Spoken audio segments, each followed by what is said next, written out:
Hi there. My name is Stacy Seaman, and Pastor Paul asked me to give a few thoughts today. Now, before I get started, you may notice my Christmas tree is still up. Now, that's not because I've been too busy to take it down, although if you have been, it's okay. No, instead, I decided to leave my Christmas tree up this year because for me, it's a symbol of hope, a reminder of our greatest Christmas gift, and that is, of course, the birth of Jesus Christ. It's a reminder to me personally to not be afraid, even though we're living in some kind of scary times right now. So I'm leaving my tree up. I'm not sure exactly when I'll take it down, but for now, it's working for me. You know, speaking of trees and a reminder to not be afraid, I'm put in mind of one of my favorite Bible verses, and that's Micah chapter 4, verse 4. It goes like this: "Everyone will sit under their own vine and under their own fig tree, and no one will make them afraid, for the Lord Almighty has spoken." Those words go straight to my heart. You know, and it's not the only time that the Bible talks about this idea of under their vine and fig tree. It's a phrase quoted in the scriptures, at least in 3 different places, in Micah, in Kings, and Zechariah. And the idea of the fig tree was very symbolic throughout the Bible. It's interesting because one of our very first leaders in America, George Washington, really was drawn to this saying. He used the phrase "under your vine and fig tree" multiple times in correspondence through his life, and you can find a reference to it in his writings almost 50 times. And most of the time, of the several places that it's mentioned, it's most likely he was citing the Micah chapter 4, verse 4. And it states again, "They shall all sit under their own vines and under their own fig trees, and no one shall make them afraid." Now, in Washington's time, one of the reasons that he was drawn to this was because it refers to the independence of the peasant farmer who's freed from military oppression. And in the biblical passage, there's a juxtaposition of the simple life with that of royalty or the state. So it would seem that Washington's use of vine and fig tree in its full context would be an appropriate message in the setting of the American Revolution and the founding of the United States. In addition, however, there were 2 other meanings that Washington pulled from this scripture. One is it was often connected to his fondness for Mount Vernon, his own personal vine and fig tree. He frequently referred to, when he was done with his service to the United States, about retiring and going off and sitting under his own vine and his own fig tree at Mount Vernon. It was also utilized, vine and fig tree was, and connected to tolerance of immigration in America. A reference to this can be found in a 1787 issue of the New York Journal, alluding to this idea of oppressed of other nations having a place to go for refuge. And I think it's just lovely that this one simple verse can be used in many different contexts in our lives and even in the lives of our country. I'm thinking about refuge, about fear, about insecurity, about the place that we found ourselves in our country.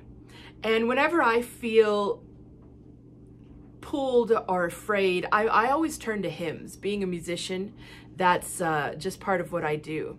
And one of the hymns that I feel most closely addresses this idea of finding refuge, of not being afraid, is the old hymn of the faith, "Leaning on the Everlasting Arms."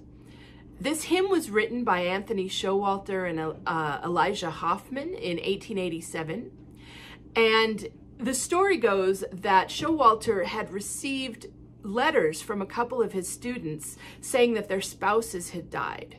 And in trying to find words to comfort them, he turned to Deuteronomy, chapter 33, verse 27. "The eternal God is thy refuge, and underneath are his everlasting arms."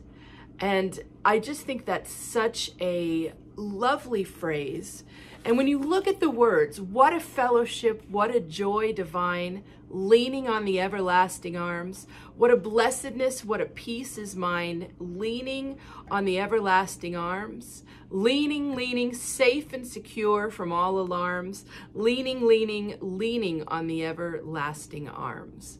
I think it's a really good place for us to take comfort in this time.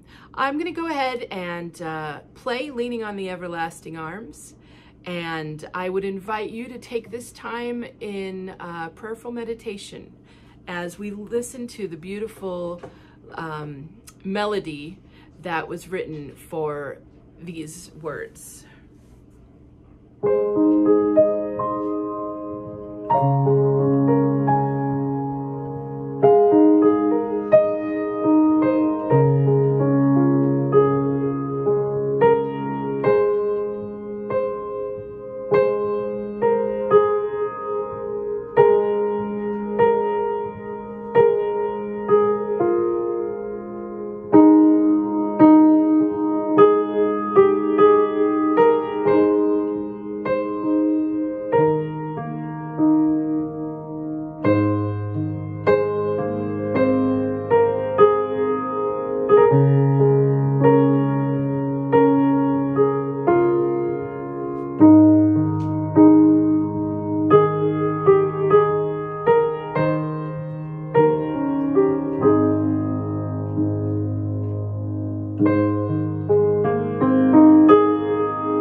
As we move into the rest of this week in 2021, let us remember to lean into God's arms.